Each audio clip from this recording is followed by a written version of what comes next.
cấp yai cất thi sân ở luông tờ nâng hoa tất na tình in thì na bật la bột na kahin nâng an cấp yai nâng in vang lê bê em kahin nâng an cấp yai nâng in vang lê bê em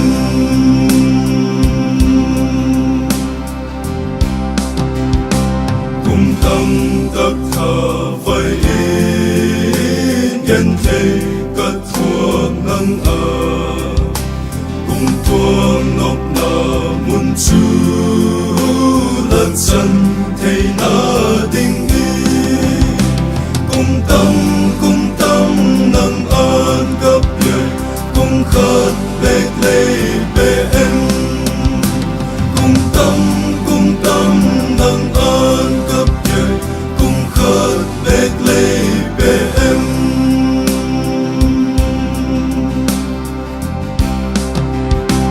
cấp ba in lâu bị ta quỳ sâu giam kim vel nở nụ xiang lê tim ở hin nhân thế thua kinh cả phai nâng xia kinh cả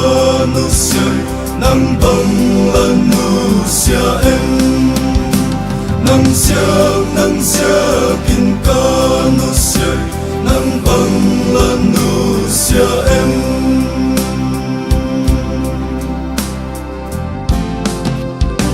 nâng xia tất cả thuộc na ghen sâu sẽ ngày buồn nở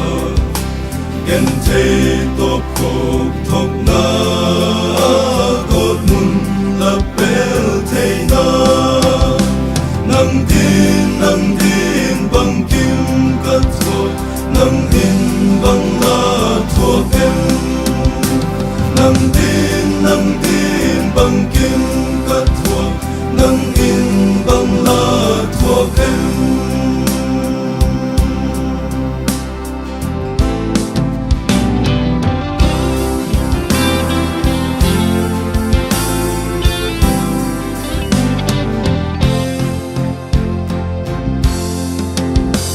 chung lâm cả in ấp ba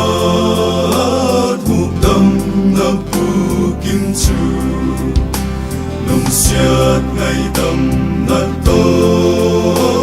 ăn thong in cả bún thiêu piak bạc bên cấp yai nâng in bằng lê bê em thiêu piak bạc bên cấp yai nâng in bằng lê bê em